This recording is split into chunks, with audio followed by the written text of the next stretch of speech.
To the naked eye, this is just a broken-toothed gear. It's made of conventional steel, composed mainly of iron and a small amount of carbon. This small quantity of carbon is enough to protect the gear from corrosion, but not enough to make it indestructible over time.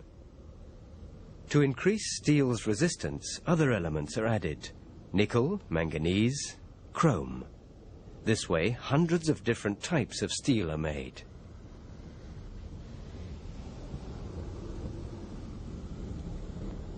As we move closer, this fracture allows us to discover the structure of the alloy. A rugged landscape materializes. Here and there, a scattering of white specks. They're tiny particles of dust that have settled on the surface.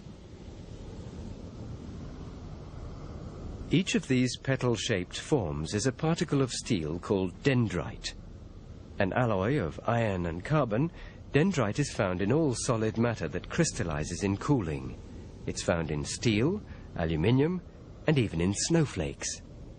When cooled rapidly, steel increases in strength, a process known as tempering. Between the particles, a cavity is outlined. We'll continue our journey through this hole, which is probably due to the aging of the metal. In the background, a grain of pearlite emerges from the shadows. It's easily recognized by its characteristic sliced structure.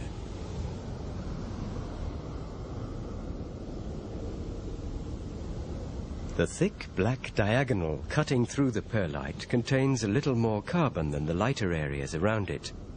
So do the other thin lines. It's this extra carbon that gives the darker color.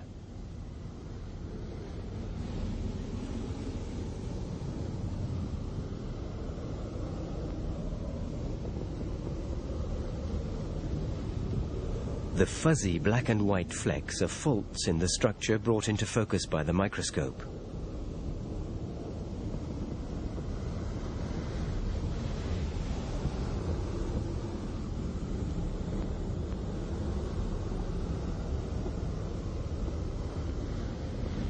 At maximum enlargement, a series of tiny regular spots appear. Here, at last, is the atomic structure of steel. Atoms of iron and carbon regularly stacked in all directions.